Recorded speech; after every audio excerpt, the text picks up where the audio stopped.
In part three of our look at the geographies of religion, we continue with the Hindu faith, and we're going to examine the caste system. Now, when we look at our other religions, we notice how certain cultural attributes of the faith guide daily life. The caste system is one of the most defining characteristics of the Hindu faith.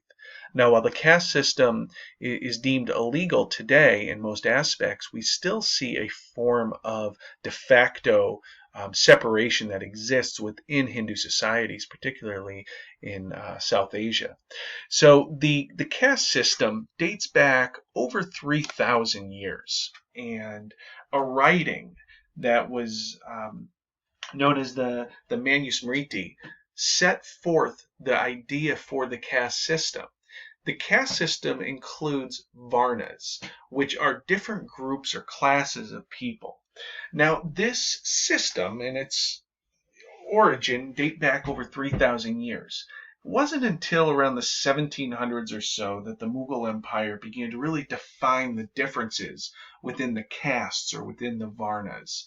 The Brahmins or the priests or scholars are the highest of the group, and then you have beneath that the warriors and the political leaders and rulers. Beneath that, you have your farmers and traders and merchants.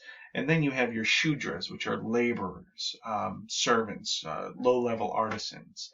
And then you have your Dalits, which are also known as outcasts, untouchables, really the group that falls out of the Varnas, falls out of the caste system. What we've seen in the 21st century is that a number of these Dalits are actually moving into Buddhism.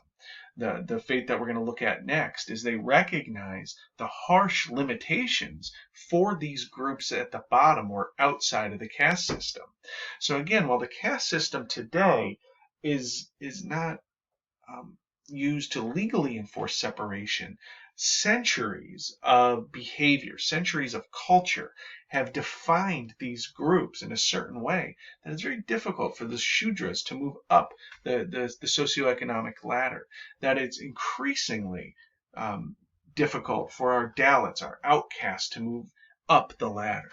So the caste system is this form of hierarchy that is very limiting for those at the bottom and very enabling for those at the top.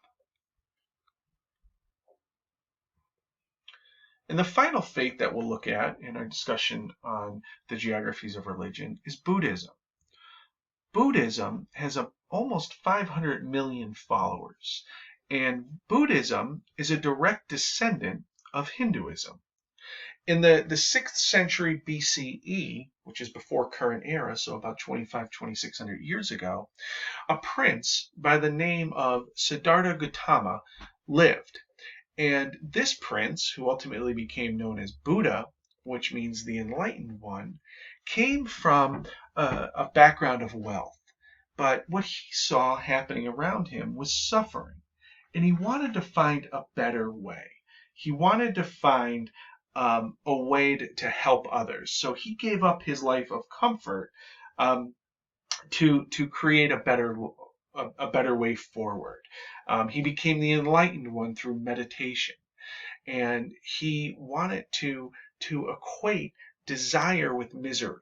So by recognizing his background as a wealthy prince, he recognized that he lived a certain life that wasn't available to many others, and he gave up those princely rewards, that princely lifestyle, for a life of meditation, for a life of teaching, a life of overcoming desire and suffering.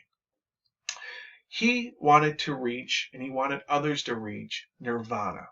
Nirvana is like the Hindu practice or the Hindu belief in moksha. Nirvana is the escape from the cycle of death and rebirth. Remember, in these Indic faiths, that reincarnation, being reborn, continues a cycle of desire and loss and death, and that followers of these faiths, they want to break that cycle. Buddhists want to reach nirvana. They want to escape the cycle of life and death. They want to reach that state of bliss, that state of purity.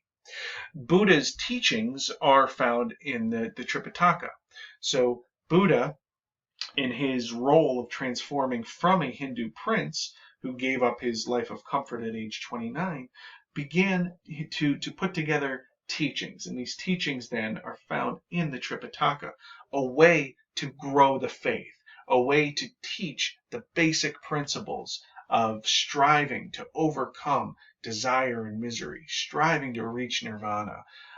By having this book in place, we're able to more efficiently universalize or spread the faith. Sorry about that. The image on your screen is a picture of Buddha, and depending on where you are in the world and how the faith is practiced, the image of Buddha may be more of a happy Buddha, or it may be more of a focused Buddha, more of a serious nature.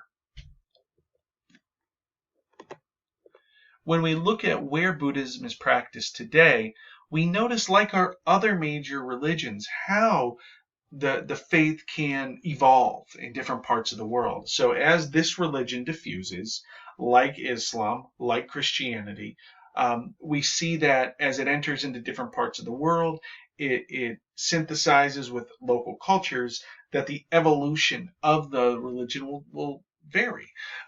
We see these three main forms of religion that exist in East Asia today.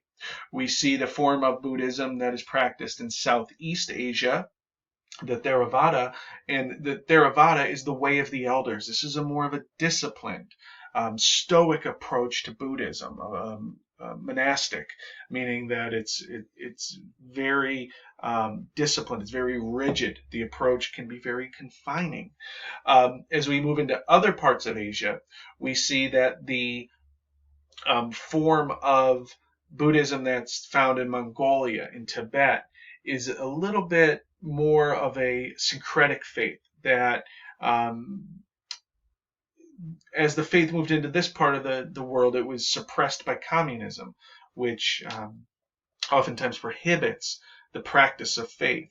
And as a result, we see that some of the practices in China, the Mahayana, as it moved west into Tibet and Mongolia, it began to pick up some of the Tibetan beliefs, some of the local beliefs, and it was practiced differently, again, because it was practiced outside of the government, which prohibited the open expression of faith, the open practice of Buddhism. And we see how in parts of China today, the communist government continues to repress different forms of religion. Primarily of concern today would be Muslims in that part of the world. So as the Buddhist faith spread into East Asia over centuries, it began to evolve a little bit differently. So in the southeast part of Asia, we have that more monastic, that more devout, that more disciplined approach of prayer. In the western part, in Tibet and Mongolia, we see the more syncretic version of the faith as it's adopted local culture and local practices into the belief. And then in China, we have what's known as the Great Vehicle, where the prayer to celestial beings to reach nirvana is practiced. So the faith itself dates back to that person who separated from Hindu, seeing again the comfort that he had, and the suffering and the loss that was found in the world around him. And as he promoted his teachings, as he put forth practices that were later found in the Tripitaka, he began to spread or diffuse this faith.